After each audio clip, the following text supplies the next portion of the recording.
menanti-nantikan Engkau Tuhan. Kirana basakana daya rasto.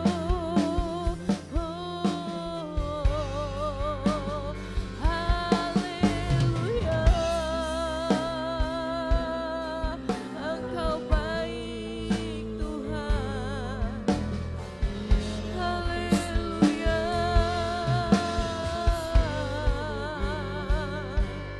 Sungguh Engkau Bapa kami yang setia.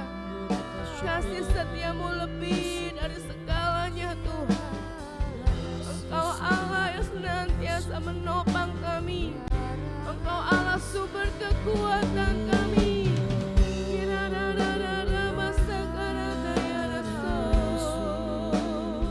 Kirana mayara kanaya rasto.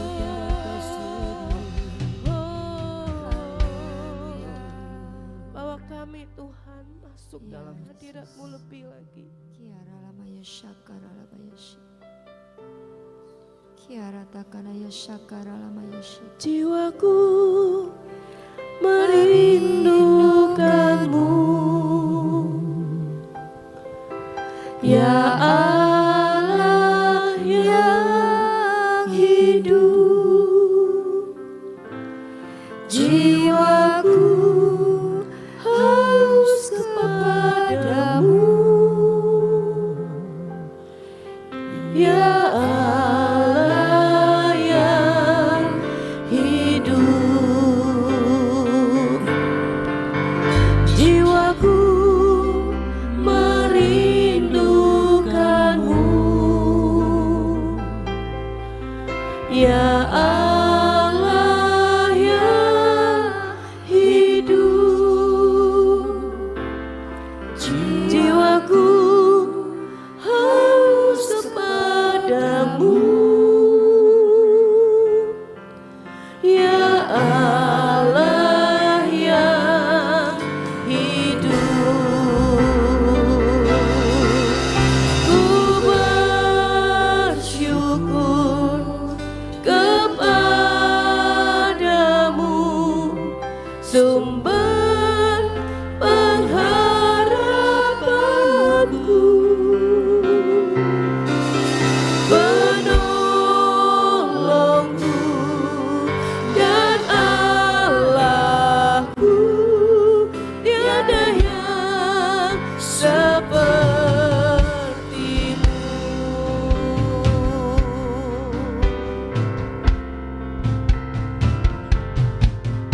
Jiwaku merindukan-Mu, Kau Allah yang hidup, ya Allah yang hidup. Jiwaku haus kepadamu, ya Allah yang hidup. Ku bersyukur, ku bersyukur kepadamu, sumber pengharapanku, penolongku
penolongku, penolongku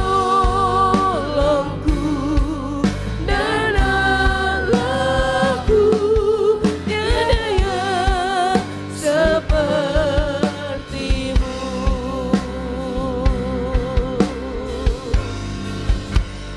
Hadiratmu memenuhiku, hadirat kudusmu penuhi baitmu, dan ku tersungkur menyembahmu. Yang ku nampak hanya kemuliaanmu. Hadiratmu, hadiratmu memenuhiku, hadirat kudusmu penuhi baitku, dan ku tersungkur menyembahmu. Yang ku nampak hanya kemuliaanmu.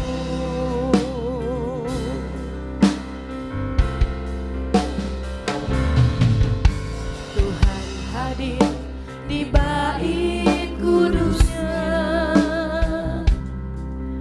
saat umat mencari wajahnya, berseru, berdoa, bersujud menyembah, dan menikmati kehadirannya.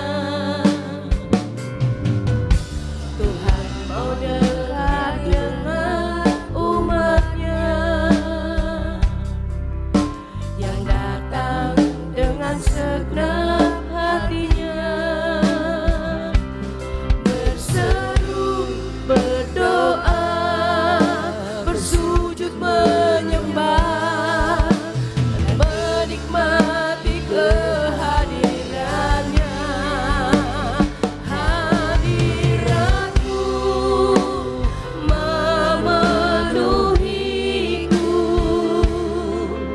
hadirat kudusmu penuhi baitku, dan ku tersungkur menyembahmu. Yang ku nampak hanya kemuliaanmu. Hadiratmu memenuhiku, hadirat kudusmu penuhi setiap kami dengan hadiratmu Tuhan.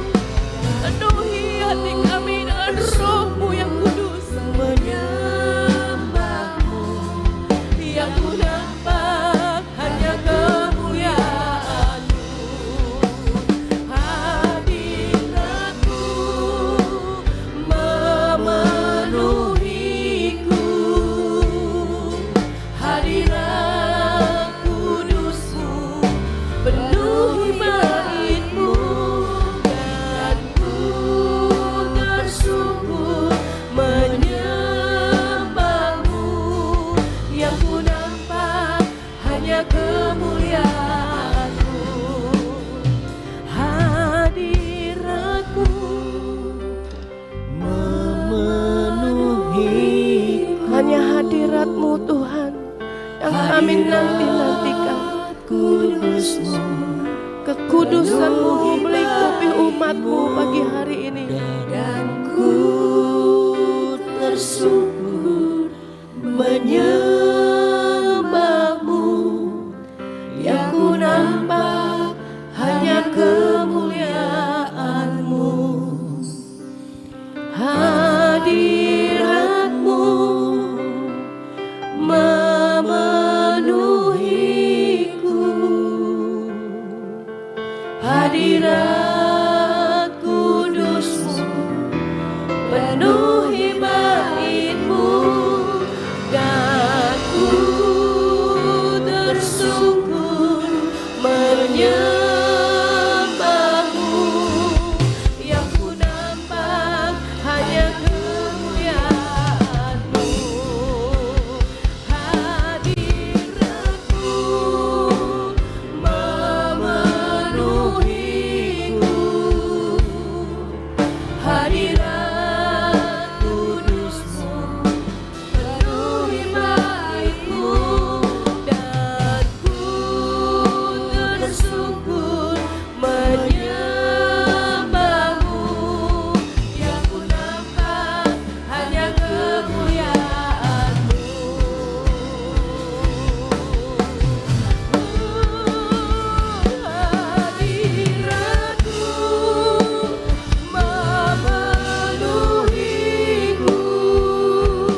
terus bersorak bagi dia, amin. Bersorak-soraklah bagi Tuhan. Amin.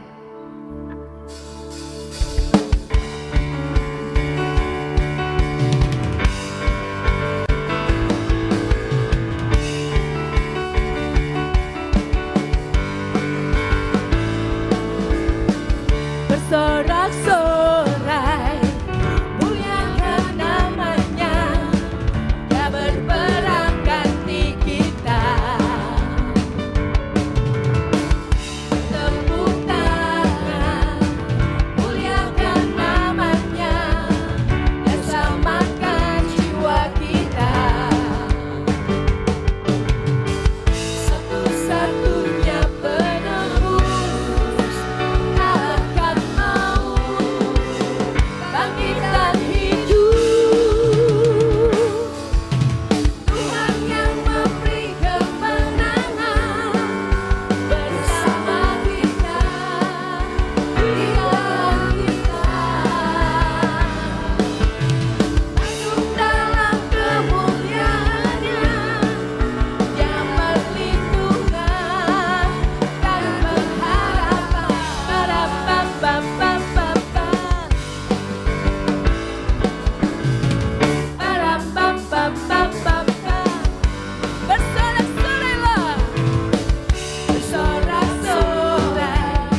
kami. Engkau yang topang setiap kami Tuhan. Betapa dalamnya kasih-Mu di dalam hidup kami Tuhan. Terima kasih Tuhan. Engkau Allah yang selalu ada di setiap musim hidup kami. Engkau Allah yang selalu hadir. Apapun yang terjadi dalam hidup kami. Terima kasih Tuhan.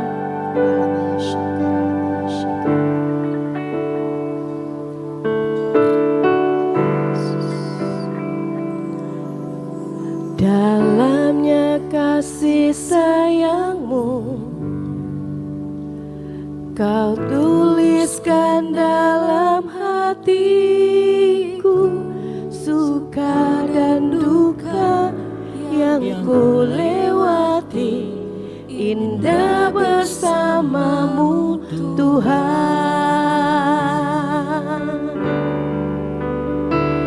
Dalamnya kasih sayang-Mu, Kau tuliskan dalam hatiku, suka dan duka yang ku lewati, indah bersama-Mu Tuhan.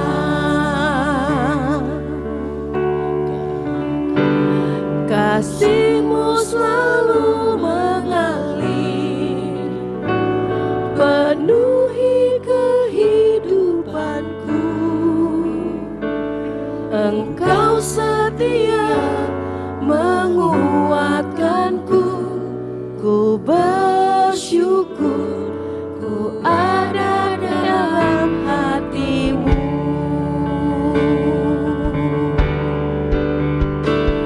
Dalamnya kasih sayang-Mu, Kau tuliskan dalam hatiku, suka dan duka yang ku lewati, indah bersama-Mu Tuhan.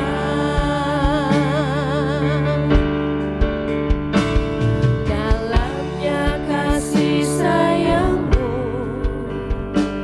Kau tuliskan dalam hatiku, suka dan duka yang ku lewati, indah bersama-Mu Tuhan.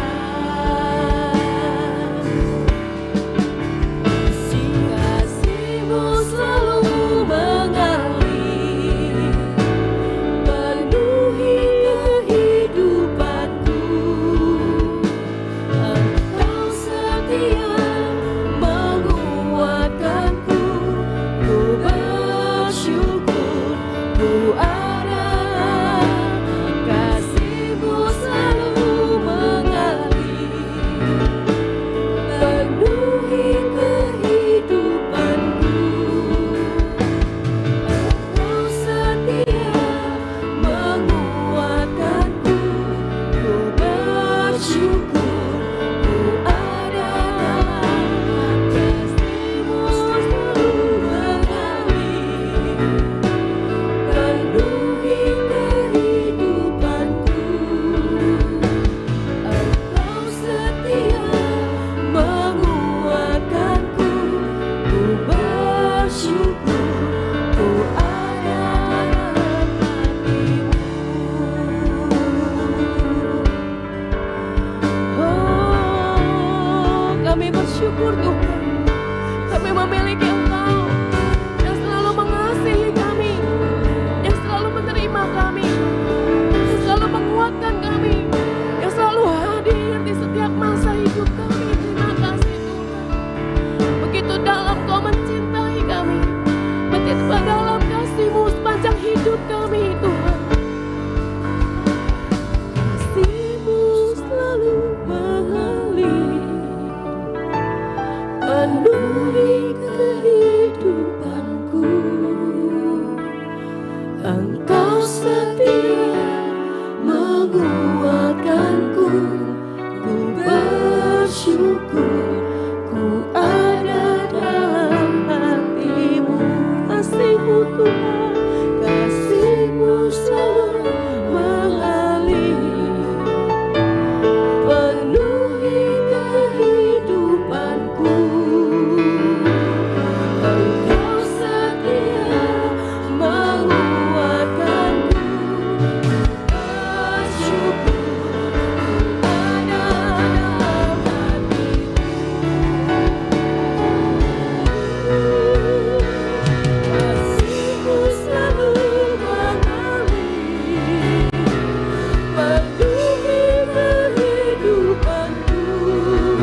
Terima kasih Tuhan untuk kasih setiamu.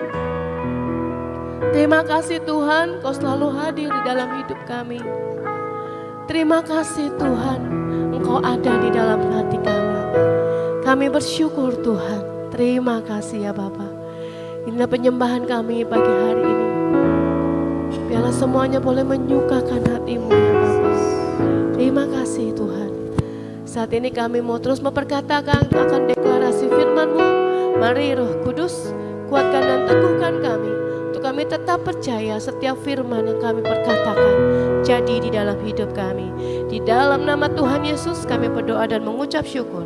Amin. Mari saudara saya undang kita. Kita mau perkatakan deklarasi kita pagi hari ini. 3, 2, 1. Pengakuan iman tahun 2025. Di dalam nama Bapa Yahweh, di dalam nama Yesua Hamasyah, di dalam nama Ruach HaKodes, dan karena anugerah dan janji Yesua Hamasyah, kami deklarasikan bahwa saya dan seluruh keluarga saya akan menjalani tahun 2025 dengan janji dan jaminan Yesua Hamasyah. 1. Kami telah menerima janji dan telah dilantik untuk dijadikan umat kerajaan dan imam-imam, serta untuk memerintah sebagai raja di bumi. 2. Kami telah menerima tongkat gembala di tangan kanan sebagai dasar firman Tuhan dalam menjalani tahun ini. 3. Kami telah menerima tongkat otoritas di tangan kiri sebagai lambang pemerintahan dan kemenangan. 4. Kami telah menerima perjanjian kekal antara kami dan Yesua Hamasyah, suatu perjanjian yang tidak bisa dibatalkan. 5. Kami telah menikmati madu susu, suatu lambang penggenapan janji dan jaminan untuk masuk masa kelimpahan. 6. Kami telah menerima janji dalam Mazmur 65 ayat 11. Tahun ini Tuhan mahkotai dengan kebaikan. 7. Kami telah menerima janji Tuhan bahwa tahun ini adalah tahun kenikmatan. 8. Kami pasti mengalami kemenangan dan jaminan sepanjang tahun 2025.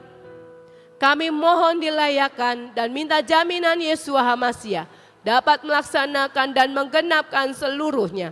Dalam nama Yesua Hamasyah, semua janji dan jaminan kami terima dengan utuh, firman jadi daging. Amin, amin, amin.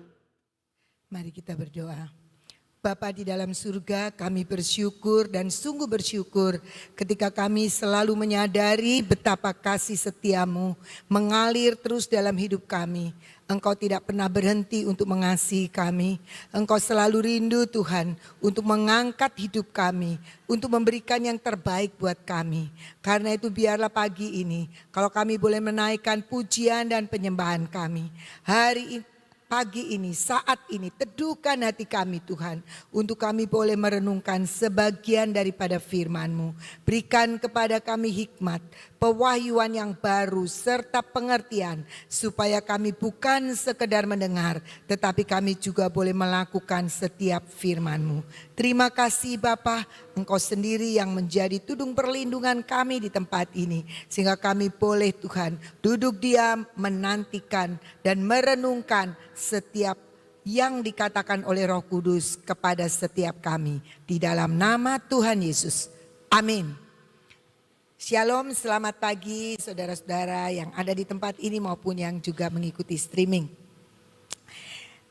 Tadi malam kita sudah mendengar Pak Yus menyampaikan tentang hal-hal di mana kita sudah mengalami sebuah keselamatan kekal sudah selesai dikerjakan Tuhan.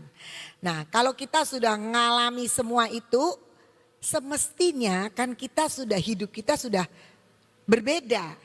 Tapi kenyataannya seringkali kita hidupnya enggak terlalu berbeda. Karena kita masih bisa berbuat salah, kita masih melakukan hal-hal yang kemarin itu diceritain ya. Kalau bagaimana kalau kita dari keturunan mungkin dari keluarga kita ceritanya judi, penjudi dikelilingin sama orang-orang yang suka bertaruh begitu ya. Dan kebiasaan itu seringkali masih terbawa. Tidak dengan tiba-tiba ketika kita terima Yesus kemudian kita akan menjadi pribadi yang berubah. Roh kita memang diperbarui. Tapi dikatakan sama Pak Yus, jiwa kita itu yang seringkali masih membawa semua sisa-sisa yang lalu itu. Dan itu tidak mudah. Karena itu di dalam Titus 2 ayat 12, saya ingin mengutip sedikit ayat yang dibawa Pak Yus itu, Timotius 2 ayat 12, dia Tuhan itu mendidik kita. Sehingga hidup kita ketika kita sudah lahir baru, ketika kita sudah mengalami sebuah janji yang besar yaitu keselamatan kekal, Tuhan itu mulai mendidik kita supaya kita meninggalkan kefasikan dan keinginan-keinginan duniawi, dan supaya kita hidup bijaksana, adil, dan beribadah di dalam dunia sekarang ini. Jadi kalau kita lahir baru, kita bertobat, kita terima semua janji Tuhan dan it is finished, sudah dikerjakan Tuhan di kayu salib, selesai. Itu ternyata kita sedang dipindahkan dari gelap kepada terang dan masih ada kehidupan yang harus diisi dengan sebuah yang diharapkan Tuhan, sebuah pembaharuan akal budi. Tapi faktanya saudara, kalau saudara ini nggak sabar, waktu udah terima Yesus mungkin di menit-menit awal saudara langsung waduh memang sedikit kayak malaikat gitu loh ya. Sudah waduh sabar, kayaknya ngerasa sekali sesuatu berubah. Tapi menjalani kehidupan ini kesabarannya itu kadang-kadang nongol lagi yang nggak sabar. Marahnya nongol, sifat-sifat yang lama nongol. Makanya dikatakan bahwa Tuhan, waktu-waktu itulah Tuhan mendidik kita supaya kita meninggalkan kefasikan, semua perbuatan jiwa kita dan keinginan-keinginan duniawi. Apa yang kita lihat, apa yang hobi-hobi kita yang sebenarnya Tuhan gak mau, itu mulai dilatih untuk kita meninggalkan itu semua. Dan kita akan hidup menjadi lebih bijaksana, adil, dan hidup beribadah. Nah itu Tuhan mendidik seperti itu. Jadi nah tentunya ini cuma saya ngerenungkan dalam sepintas ya. Karena tadi malam kita dapat dan saya menangkap itu membutuhkan sebuah mental hidup kita yang harus diubahkan. Apa itu mentalitas kita? Yaitu cara berpikir, cara bersikap, cara kita berperasaan harusnya sudah mulai dipengaruhi dengan pola pikir firman Tuhan. Dengan keyakinan, dengan nilai-nilai yang membentuk, semuanya mulai dibentuk oleh firman Tuhan. Kalau tadinya kita masih mikir, oh apa yang benar menurut kita, apa yang enak menurut kita, apa yang nyaman menurut kita. Ketika kita sudah lahir baru, ketika kita sudah terima jamahan Roh Kudus itu, maka kita harus punya mental yang berbeda, punya cara berpikir yang berbeda, punya pola-pola hidup yang berbeda. Yaitu berbeda seperti apa? Mulai seturut dengan firman, mulai ada perasaan takut Tuhan, mulai ada mengerti ini. Dulu saya pernah waktu saya mahasiswa, ada seorang hamba Tuhan, orang keturunan Yahudi. Nah dia itu membuat sebuah buku, buku kecil gitu ya, antara boleh dan tidak. Waktu kita mulai bertobat itu, ini boleh enggak, ini tidak, ini iya, ini boleh enggak gitu. Nah karena begitu, seharusnya ketika kita mulai dijamah Roh Kudus, daging kita memang masih lemah, tetapi kita mulai mengenal sebuah kebenaran. Ini baik apa tidak, boleh apa tidak, ini benar apa tidak. Mulai ada kontrol dari sebuah firman. Walaupun kemungkinannya kita masih jatuh, tapi kita akan bangkit lagi dan itu menjadi kehidupan yang merupakan sebuah pendidikan dari Tuhan. Nah, bagaimana kita memiliki mental kerajaan Allah itu? Bagaimana kita menjadi orang yang bermental kerajaan? Nah, tentunya kalau mental kerajaan Allah ya kita harusnya mirip sama Allah dan aturan-aturan yang Tuhan mau. Nah, saya ingin kita melihat ya di dalam Matius 5 ayat 16. Yang pertama, kita tidak menghilangkan identitas Allah di dalam hidup kita. Jadi yang pertama Matius 5:16 kita lihat, demikianlah hendaknya terangmu bercahaya di depan orang. Nah kita kan sudah menjadi anak-anak terang ya. Kemarin Lucky juga cerita kita sudah dari gelap dipindah kita jadi anak-anak terang. Supaya mereka melihat perbuatanmu yang baik. Jadi perbuatan kita tuh bisa dilihat orang. Jangan bilang hatiku yang baik, enggak jelas kalau hati. Tapi perbuatan kita yang baik supaya apa? Supaya orang yang melihat itu memuliakan Bapamu yang di surga. Jadi setiap kita untuk memiliki mental kerajaan itu, kita itu harusnya perbuatan baik kita akan mendatangkan kemuliaan buat nama Tuhan. Jadi kita itu benar-benar selalu membawa identitas Bapa di surga. Kita seringkali kan pakai kalung salib. Orang tahu, oh itu orang Kristen. Tetapi Alkitab tidak mengatakan orang mengenal kita Kristen karena kita pakai kalung salib. Tapi karena dia melihat perbuatan kita yang berbeda dengan dunia, perbuatanmu yang baik, sehingga dia tahu ada Bapa di surga yang ada di dalam hidup kita. Nah, mari kita belajar seperti itu. Ada banyak orang Kristen melayani, tapi ketika kemudian pemimpinnya lupa berterima kasih, lupa memberi apresiasi, dia marah-marah. Kita tuh udah capek-capek tapi gak dilihat ya. Yang dilihat tuh orang lain. Kenapa? Harusnya kita kan konsep kita berbuat baik, melayani, melakukan semuanya itu untuk Bapa di surga dimuliakan, bukan kita. Satu hari saya punya seorang guru, dia sakit gatal-gatal. Gatelnya tuh kiri kanan gatel, nanti paha kiri kanan, pokoknya simetri.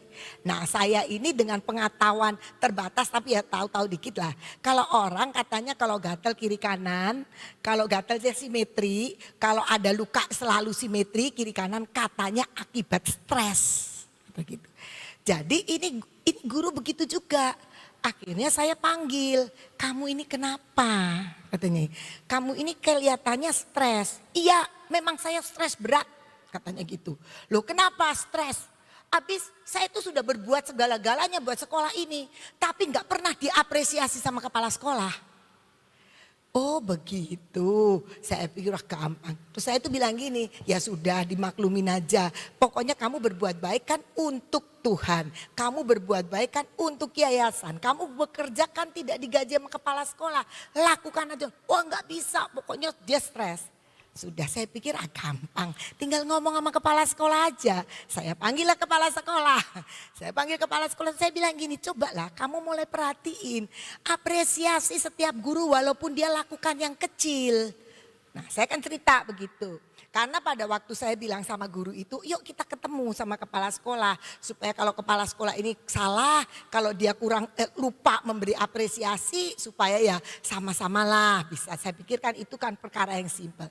Tapi dia tidak mau, saya nggak mau ketemu sama kepala sekolah gitu. Nah akhirnya singkat cerita saya panggillah kepala sekolah. Saya cerita, ayo kamu mulai koreksi sebagai pimpinan. Belajar memperhatikan semua guru sebagai anak buah yang berikan apresiasi walaupun kecil.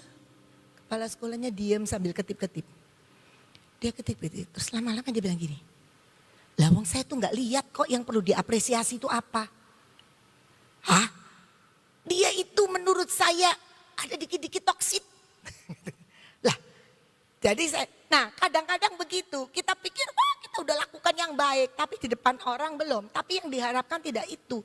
Sebenarnya adalah yang diharapkan setiap perbuatan baik kita. Setiap apapun yang kita lakukan itu Bapa di surga yang dipermuliakan. Saya yakin kalau Bapa di surga dipermuliakan pasti manusia juga akan melihat hal-hal yang baik dan melihat hal-hal yang baik di dalam diri kita. Seringkali kita suka sekali diapresiasi sama manusia, tapi belum tentu sama Tuhan. Padahal Tuhan bilang ketika engkau pindah dari gelap kepada terang, terangmu itu biarlah bercahaya di depan orang supaya mereka melihat perbuatan baikmu. Jadi kita itu memang dituntut harus berbuat baik. Tapi akibatnya bukan supaya kita itu dapat apresiasi, kita itu dapat pujian dari manusia. Tetapi Bapamu yang di surga itu yang dipermuliakan. Itulah identitas yang tidak pernah harusnya hilang dari hidup kita. Jadi bagaimana Tuhan mendidik kita? Seringkali Tuhan mendidik kita karena kita lupa membawa identitas kita sebagai orang Kristen. Sehingga banyak orang yang suka luka, kecewa sama orang Kristen. Dan ujung-ujungnya gak mau ke gereja. Nah ujung-ujungnya kan yang digemesin Tuhan kan akhirnya. Saya nggak mau ke gereja lagi. Lah orang Kristen nggak lebih baik dari saya kok. Jadi akhirnya hidup kita tidak bisa memuliakan Bapa yang di surga. Tuhan sedang mendidik kita untuk hidup kita jangan lupa memiliki pola pikir, memiliki cara berpikir, memiliki mentalitas kerajaan. Yaitu membawa figur Bapa di surga itu di dalam setiap perbuatan baik kita. Nah tapi seringkali membawa figur Bapa itu di perbuatan kita yang kurang baik. Sehingga yang dicemooh adalah kekristenan. Nah mari kita belajar. Kejadian 14 ayat 21 sampai 23 kehidupan dari Abraham. Pada waktu itu Abraham itu dengar si Lot itu ditawan. Jadi dia mengerahkan akan karyawannya, budak-budaknya untuk perang. Dan akhirnya menang, bisa melepaskan Lot. Dan berkatalah Raja Sodom itu kepada Abraham. Kan waktu membela Lot kan tidak Lot aja kan. Pasti akhirnya juga dari rakyat Sodom itu diselamatkan. Raja Sodom bilang begini, berikanlah kepadaku orang-orang itu. Jadi orang-orangnya rakyat Sodom itu. Dan ambillah untukmu harta benda itu. Jadi Abraham itu kan bisa menjarah harta benda. Tetapi kata Abraham kepada Raja negeri Sodom itu, aku bersumpah demi Tuhan Allah yang maha tinggi, pencipta langit dan bumi. Lanjut, aku tidak akan mengambil apa-apa dari kepunyaanmu itu. Sepotong benang atau tali kasut pun tidak. Supaya engkau jangan dapat berkata, aku telah membuat Abraham menjadi kaya. Abraham tidak mau terima hasil dari jarahannya dia loh. Dia menang perang. Dia bisa mengambil semua Lot termasuk Lot keluarganya. Dan juga orang Sodom semua bersama harta bendanya. Nah Raja Sodom pikir waduh Abraham yang bisa bikin menang nih. Ya sudahlah asal rakyatku balikin aja. Udahlah harta benda buat kamu. Abraham bilang gak mau. Kenapa? Jangan sampai satu hari Raja Sodom itu akan bilang Abraham kaya itu kan karena harta benda aku kasih. Kenapa? Karena dia selalu mau membawa identitas Allah yang membuat dia bisa terima semua kebaikan itu dilihat orang. Sehingga dia bilang begini, aku tidak akan mengambil apapun sepotong benang atau tali kasut pun supaya engkau jangan dapat berkata aku telah membuat Abraham menjadi kaya. Jadi di sini kita melihat bagaimana figur dan pribadi Abraham ini kita tahu dia memiliki dan tidak menghilangkan identitasnya. Identitas Allah di dalam hidupnya. Dia tahu bahwa kalau dia bisa berdiri, dia bisa duduk, dia bisa terima semua harta benda yang banyak itu karena Tuhan. Nah hidup kita juga kemanapun, bukan soal harta benda juga. Tapi sikap hidup kita kemanapun. Jangan lupa identitas kita itu identitas ilahi yang selalu membawa dan harusnya membawa kemuliaan buat nama Tuhan. Jangan sampai kemudian kita itu, lah kok orang Kristen seperti itu. Maaf saya mau ngomong ya, terkadang ya guru-guru kami itu belum semua. Tapi diharapkan semua dan sekarang udah mulai banyak. Belum semua itu ikut dalam persekutuan di eklesia ini. Kecuali event-event besar. Mereka sudah pelayanan di gereja mereka masing-masing.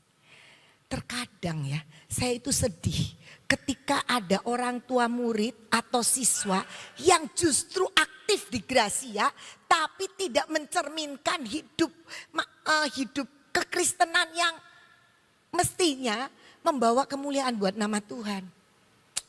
Tapi justru sebaliknya, cuma gurunya gak berani ngomong aja kalau sama saya. Kalau bisik-bisik mungkin ya.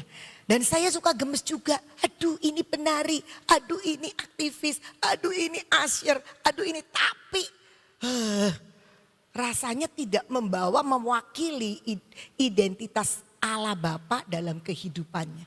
Ya gak apa-apa lah, itu masih melewati sebuah didikan. Tetapi mari kita yang mendengar tadi malam bahwa kita ini sudah diselamatkan kekal selesai. Ya sekarang kita dididik. Jadi mari kita menjadi orang-orang yang jelas sedang terdidik. Jadi kita mulai hati-hati. Jangan seenaknya. Bukan karena ngumpet-ngumpet supaya kelihatannya bagus di dalamnya. Enggak. Tapi kita mulai merenungkan sikap-sikap hidup, pola pikir yang bisa mewakili Allah Bapa di dunia ini. Nah itu yang pertama. Nah yang kedua sekarang kita lihat ya. Bagaimana kita bisa memiliki mental kerajaan itu. Kita lihat di dalam Matius 25. Matius 25 ayat 14-15 dulu dah. Ini judul tentang talenta. Sebab hal kerajaan surga sama seperti seorang yang mau bepergian ke luar negeri yang memanggil hamba-hambanya dan mempercayakan hartanya kepada mereka. Yang seorang diberi 5 talenta, yang seorang lagi 2, yang seorang lain lagi 1, masing-masing menurut kesanggupannya, lalu ia berangkat. Saya akan beritahukan ketika dalam terjemahan The Message, judul perikopnya bukan perumpamaan tentang talenta, tapi judul perikopnya adalah The Story About Investment. Jadi cerita tentang investasi. Siapa yang berinvestasi? Ini perumpamaan yang disampaikan Tuhan Yesus. Jadi ternyata Tuhan tuh sedang ngomong, ini nih event investasinya kerajaan Allah dalam kehidupan kita. Yang dapat 5 talenta, 2 talenta, 1 talenta. Judulnya The Story About Investment. Karena mereka Tuhan itu berinvestasi di dalam hidup kita. Nah kemudian kita lihat di dalam ayat 14 yang terjemahan The Message. Dikatakan begini. Yang The Message ditulis enggak? Bukan. Ya. It's also like a man going off on an extended trip. He called his servant together and delegated responsibilities. Jadi investasi apa yang Tuhan berikan dalam hidup kita? Investasi yang mengandung dan menuntut tanggung jawab. Jadi makanya ada yang dikasih 5. Ada yang dikasih 2, ada yang dikasih 1. Semuanya harus bertanggung jawab sama Tuhan. Jadi kita tuh seringkali kalau kita punya talenta, kita punya kelebihan, kita punya self value. Yang lalu saya nyampaikan tentang self value. Nilai jual hidup kita itu harusnya kita bertanggung jawab dengan investasi Tuhan. Jadi ternyata Tuhan itu berinvestasi dalam hidup kita. Kita semua ini kan suka investasi juga ya. Saya tidak tahu ada yang suka apa tidak. Tapi jangan sampai investasinya Tuhan itu investasi bodong ternyata. Karena ternyata ketika Tuhan berikan sesuatu dalam hidup kita, kita tidak mengerjakan dan tidak bertanggung jawab. Mari kita belajar bahwa ternyata Tuhan itu memanggil semua hamba-hambanya untuk mendelegasikan sebuah tanggung jawab. Mungkin tanggung jawab kita kecil, gak apa-apa lakukan aja. Karena itu yang Tuhan mau. Tuhan gak menuntut kita melakukan hal-hal besar. Tuhan menuntut apa yang dipercayakan sama kita. Itu yang harus dipertanggungjawabkan. Kalau kita bisa bertanggung jawab memang enggak berarti enggak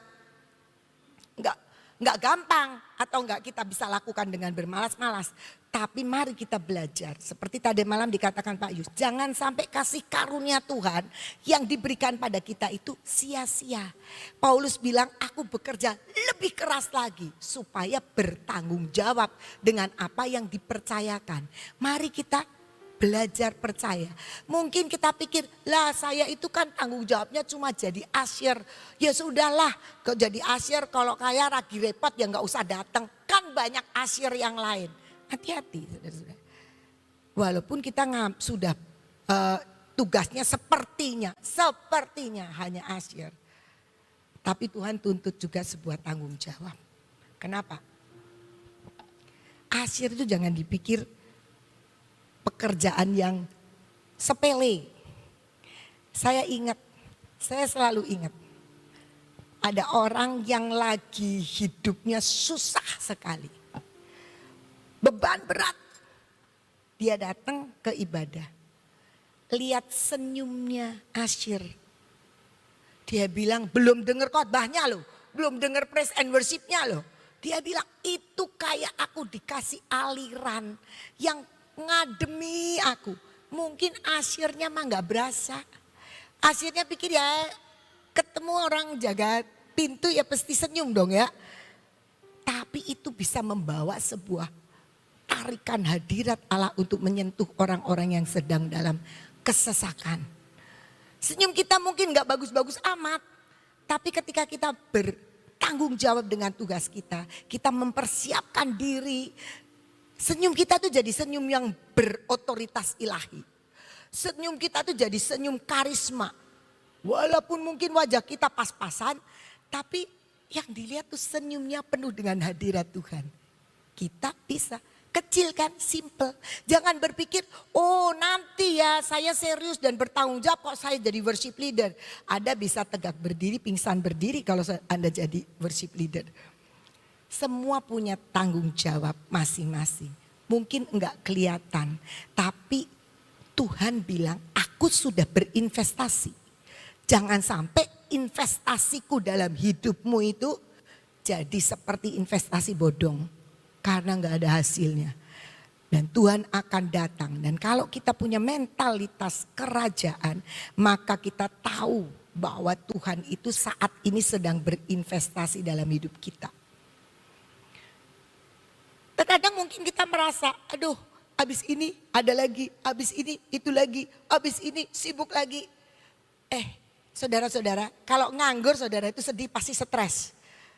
Terkadang kalau sudah semua selesai, mau ngerjain apa ya sekarang ya? Tapi seneng loh, kalau saya seneng kalau masih punya, abis bangun tidur saya hari ini mau ngelakuin ini, hari ini mau ngelakuin ini. Enak hidup sekali. Maksudnya kita punya hidup gitu loh. Jadi jangan sampai pusing mau ngerjain apa ya. Terkadang memang ada, kalau sudah selesai semua terkadang saya mikir-mikir sambil, ini saya sekarang ngapain ya, gak enak gitu. Nah, tapi mari kita belajar.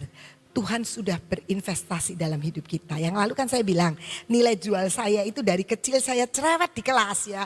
Ternyata nilai jual ini tuh ya sekarang saya bisa ngomong di depan saudara-saudara itu karena ada modal cerewet.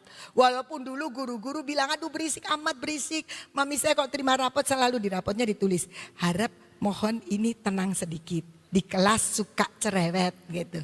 Mami saya gitu ya. Ternyata itu investasi Tuhan yang berguna sekarang. Tapi jangan bilang kalau di kelas dulu cerewet itu tidak mengganggu. Sedikit mengganggu memang. Tapi ya itu investasi Tuhan yang ternyata kalau kita mau kembangkan itu menjadi hal-hal yang bernilai untuk kerajaan Allah.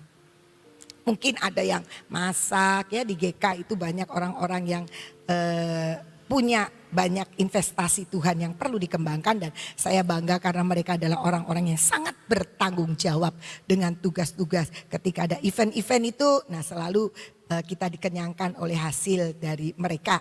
Dan maaf saja kalau saya sebagai ketua GK itu, saya sih kerjanya cuma kontrol semenit. Oh maaf ya, saya sama Ibu Guatlan itu anggota GK yang sebenarnya yang perlu dimaklumi gitu, hanya kontrol-kontrol ya. Ibu Guatlan masih banyak kerjaannya yang hitungin duit. Kalau saya sih cuma sedikit perintah-perintah aja. Itu pun kalau perintahnya benar ya, karena nggak bisa masak. Tapi nggak apa-apa, saya belajar untuk bertanggung jawab. Saya belajar untuk kalau misalnya ibaratnya harus ditegur, ya memang yang ditegur saya nggak apa-apa yang ditegur saya. Walaupun yang masak orang lain, karena memang saya juga tidak bisa. Nah, tapi mari kita belajar, biarlah kita menyadari mentalitas pola pikir kita adalah pola pikir yang tidak pernah menyia-nyiakan setiap tanggung jawab yang Tuhan berikan buat kita. Entah itu sepele dianggap manusia, entah itu besar. Tapi saya percaya Tuhan berinvestasi atas hidup kita. 1 talenta akan dikembangkan jadi 2. Yang tidak bertanggung jawab itu talenta dikasihkan orang lain. Pergeseran sedang terjadi. Saudara-saudara harus serius Tuhan. Khotbahnya Pak Victor tentang pergeseran itu harus ditanggapi dengan serius. Kita jangan menyepelekan setiap tugas. Bisa masanya Tuhan gantikan orangnya. Karena yakinlah kita itu tergantikan. Yang tidak tergantikan itu Tuhan. Makanya kita harus hidup benar-benar mengerti tentang investasi Tuhan dalam hidup kita. Dan kita, apa investasi Tuhan? Tanggung jawab dalam bentuk apapun tugas kita. Tapi tanggung jawab harus kita kerjakan. Itu tanggung jawab itu dari yang paling sepele pun itu kita perlu bertanggung jawab. Ya. Yang selanjutnya, bagaimana hidup kita sebagai orang-orang yang bermental kerajaan? Kita harus hidup di dalam sebuah legalitas. Legalitas itu legal. Legal itu sesuai undang-undang, sesuai hukum, sah. Jangan kita ngerubah-ngerubah sedikit. Roma 13 ayat 7 bilang begini. Bayarlah kepada semua orang apa yang harus kamu bayar. Pajak kepada orang yang berhak menerima pajak. Cukai kepada orang yang berhak menerima cukai. Rasa takut kepada orang yang berhak menerima rasa takut. Dan hormat kepada orang yang berhak menerima hormat. Jadi artinya kita harus berjalan nurut aturan yang ada. Kita harus berjalan menurut hukum yang ada. Jangan ngelanggarin kalau sudah janji itu. Mari kita belajar hidup dalam sebuah legalitas. Kita sudah biasa hidup dalam keteraturan. Kemarin juga diceritain soal tertib. Termasuk tertib hukum. Termasuk tertib dalam segala-galanya. Jangan kita saling sikut menyikut. Maaf saya kalau ngomong, kalau lagi ada acara yang padat begini, legalitas itu dilupakan semua. Padahal di sini kalau lagi acara bahtera, saudara-saudara, acara bahtera, mudah-mudahan yang di sini tidak ada semua. Kayaknya sih tidak ada. Oh, kita orang baik-baik, orang Sion ya. Dari lantai 1 sampai lantai 3 kan penuh sekali. Tiba-tiba saya dapat foto dari salah satu asyir. Apa katanya? Ini loh, Cici kenal ini. Oh iya tahu. Ini udah dapat banyak goodie bagnya. Pura-pura kencing, balik sini minta asyir sana. Kencing lagi, ke sini ketemu asyir minta lagi. Sampai dapatnya banyak. Bagaimana mau negurnya? Ya sudahlah, kenapa? Banyaknya kita datang untuk ibadah, untuk terima kunci kelimpahan. Itu untuk apa? Nggak ngerti pikirnya goodie bag untuk souvenir atau untuk bagi-bagi tetangga atau saudara yang nggak ikut. Tidak legal loh. Legalitasnya adalah seorang dapat cuma satu. Tapi seringkali kemarin saya dapat laporan dari atas sudah dibagi, ada beberapa orang turun ke bawah. Bilangnya ya supaya dibagi yang di bawah. Gitu. Hidup kekristenan kita seringkali melupakan hal yang legalitas seperti itu. Padahal itu akan membawa kita hidup dalam sebuah kerajaan yang tidak tergoncangkan. Yaitu kerajaan Allah. Mental kita masih mental nyerobot, mental melanggar legalitas. Seringkali seperti itu tanpa disadari. Tentu saja kalau di sekolah saya sering lihat. Satu hari tapi untungnya sudah tidak ada yang seperti itu lagi. Saya kedatangan seorang bapak yang anaknya nggak bisa ikut tes karena belum bayar. Dan biasanya kalau utangnya cuma 500.000 1 juta pasti boleh tes. Tapi ini utangnya udah banyak numpuk sekali. Dia datang di depan pintu langsung bilang gini, tahu nggak Miss? Ya kenapa? Anak saya dijegal sama sekolahan sehingga nggak bisa ikut tes. Jadi yang jegal itu saya atau dia? Menurut saya itu hidup di luar legalitas. Loh, saya bilang, papa lagi masukin anak kan sudah tanda tangan. Harus uang sekolah bayar tiap bulan segini, bayar uang kegiatan, bayar apalah. Kewajiban Anda nggak dilakukan, tapi Anda bilang sekolah yang menjegal. Untung cuma satu, kalau banyak kan saya pusing.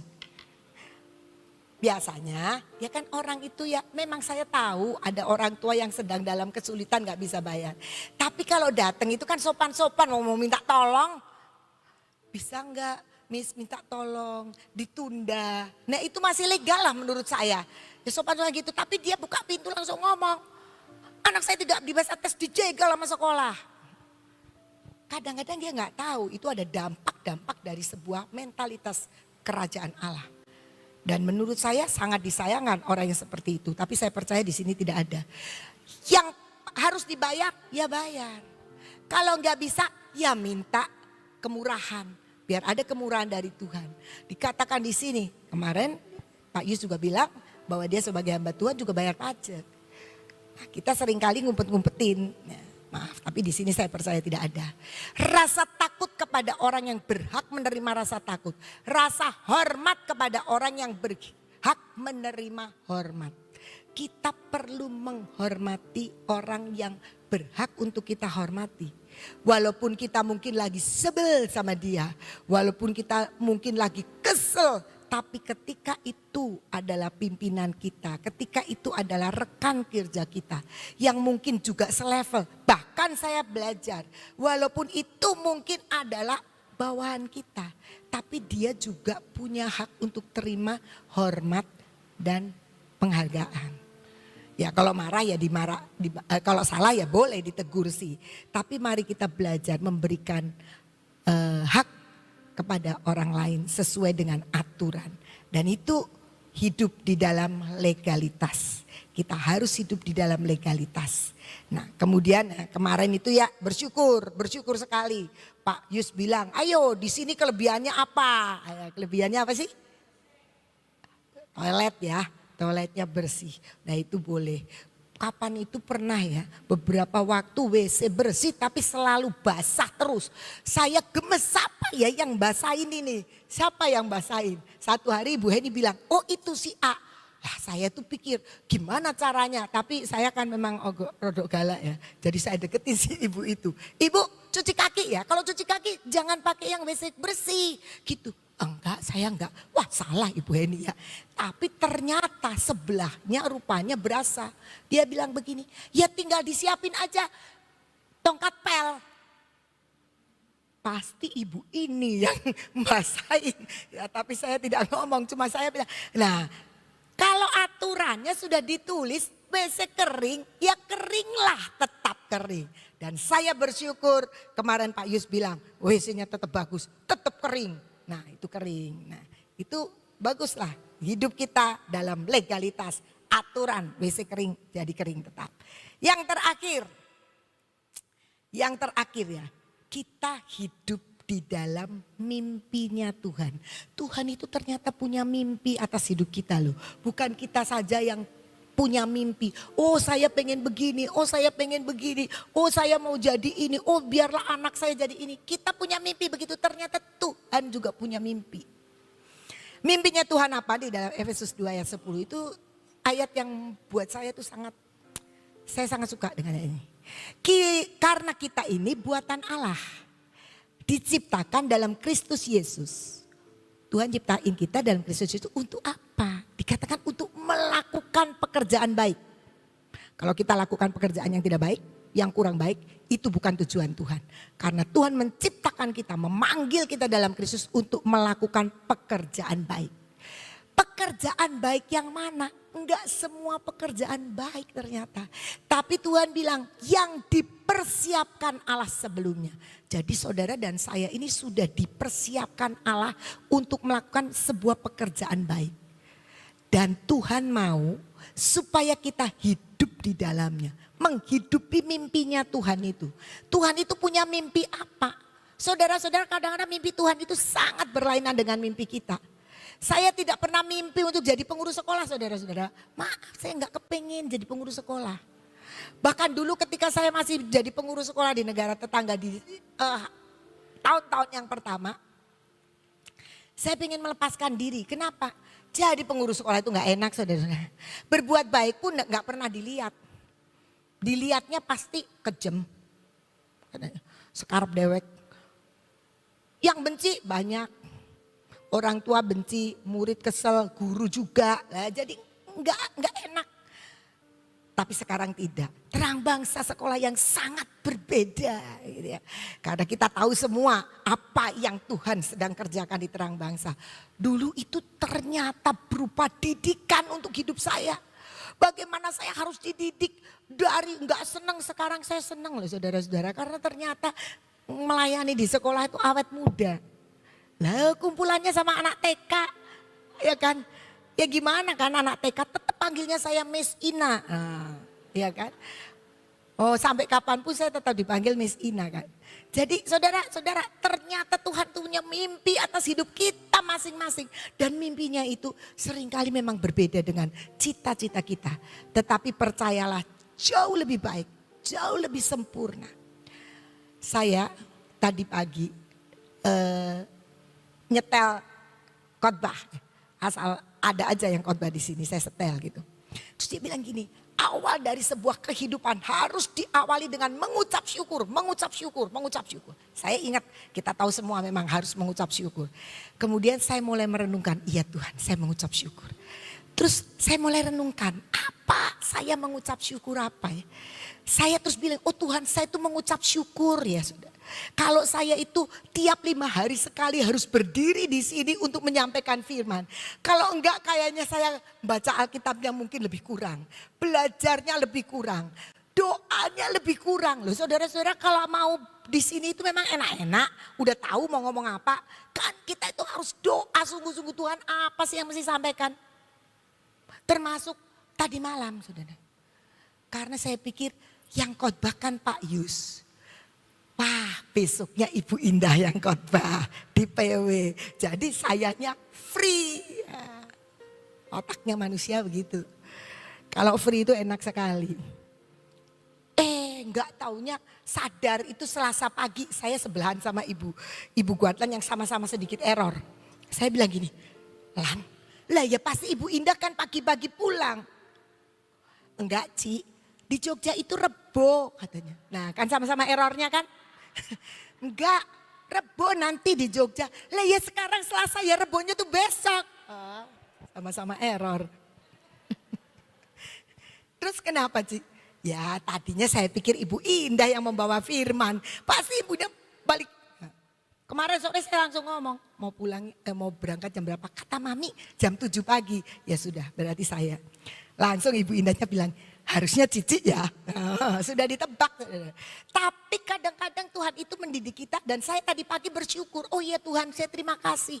Saya kadang-kadang pagi harus devotion sekolah, harus nyampaikan firman di sini. Nanti besok lagi sudah devotion anak-anak, nanti devotion guru dan sebagainya. Ternyata itu membuat saya semakin kenal Tuhan. Saya semakin bergantung sama Tuhan. Saya semakin Tuhan mau ngomong apa. Baca firman, mulai mengerti apa yang Tuhan. Coba kalau saya nggak dapat tugas itu.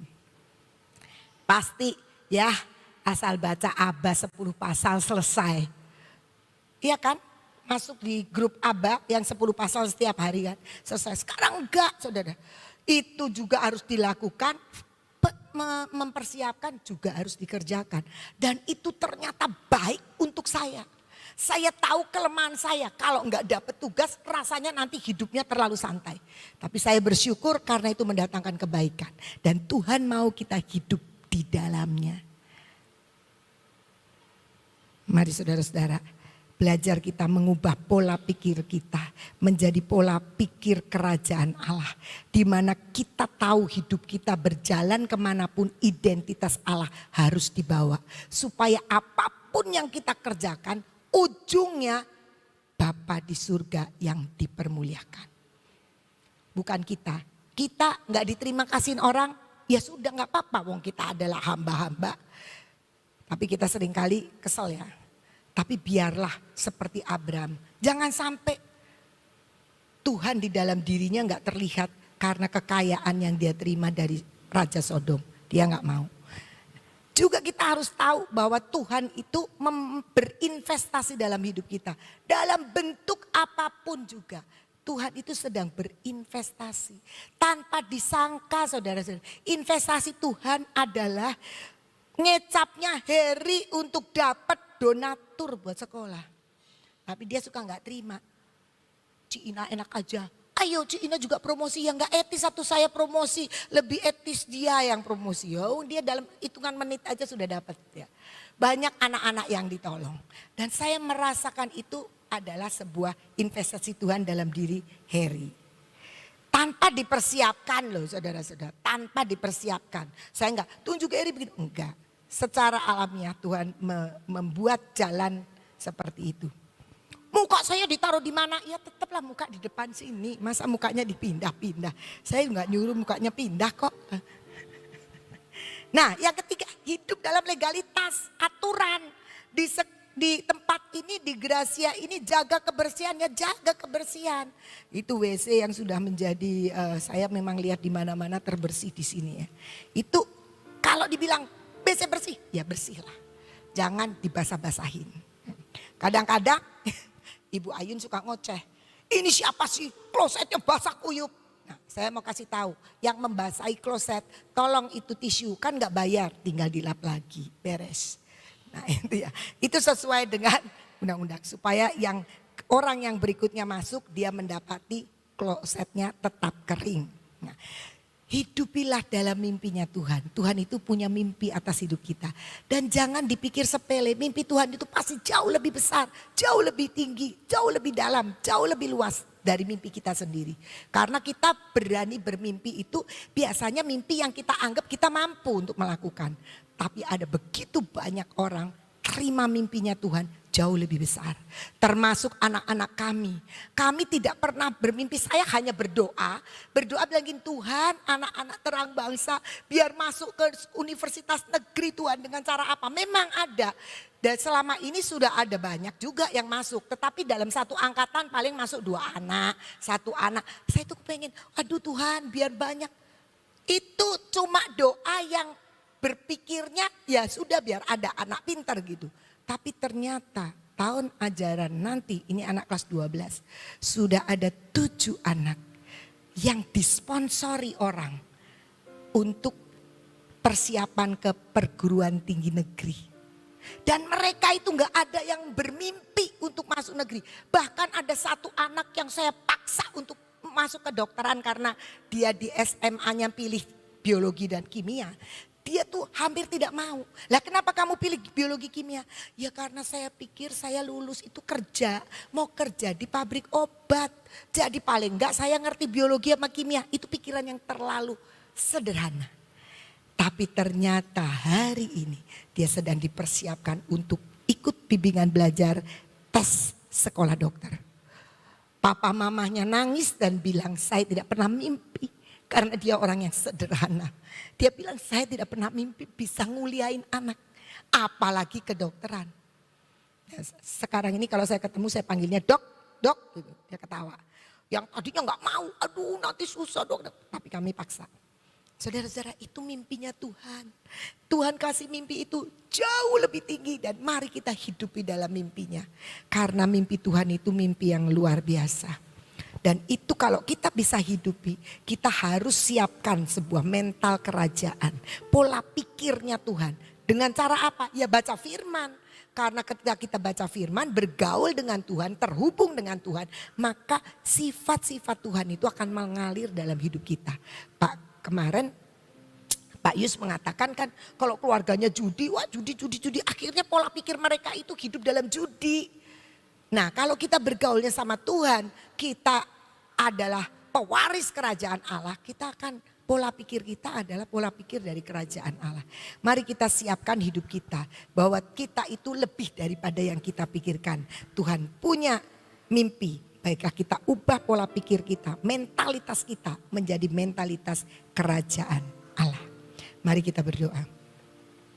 Bapa di surga kami bersyukur karena sesungguhnya siapakah kami ini yang begitu Engkau kasihi dan terima kasih karunia yang besar daripadamu.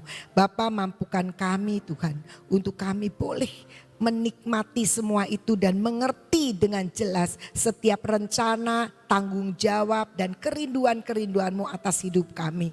Kami percaya Tuhan bahwa Engkau memanggil kami tidak sekedarnya, tetapi Engkau serius untuk memanggil kami menjadi putra-putra Allah yang diberkati, yang mengerti akan setiap kehendak-Mu Tuhan, supaya nama-Mu dipermuliakan dan banyak orang datang untuk percaya kepadamu lewat hidup kami.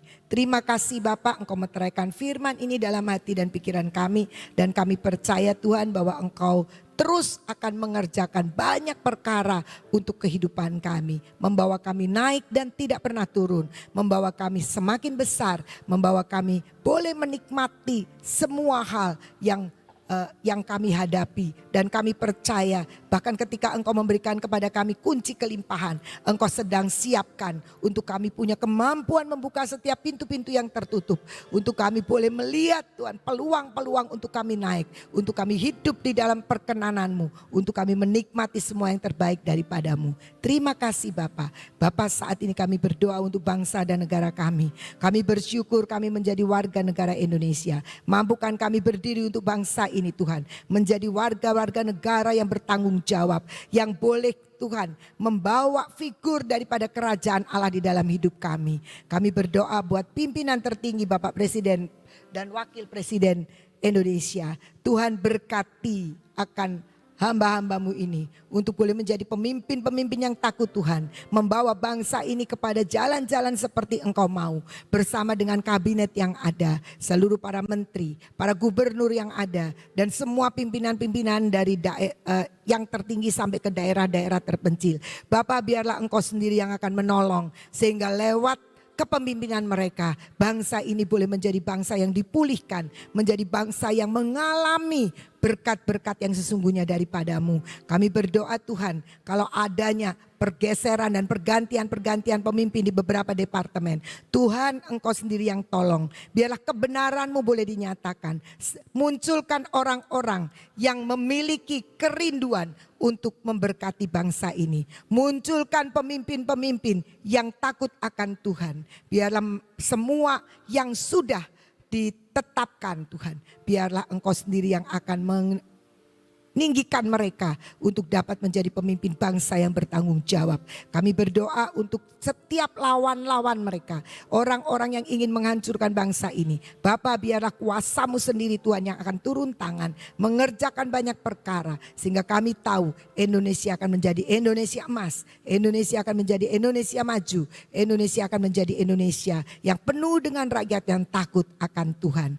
Bahkan kami berdoa Tuhan untuk daerah-daerah yang belum terjangkau dengan listrik, belum terjangkau dengan transportasi yang baik, daerah-daerah yang terpencil, daerah-daerah minoritas yang seringkali tidak terjangkau dan tidak terawasi oleh pemimpin-pemimpin daerah. Bapa, biarlah Engkau sendiri mendengar keluhan-keluhan mereka, kerinduan-kerinduan mereka untuk daerah-daerah mereka Tuhan, menjadi daerah-daerah yang diberkati, daerah yang boleh menikmati seluruh kebaikan-Mu Tuhan atas bangsa ini.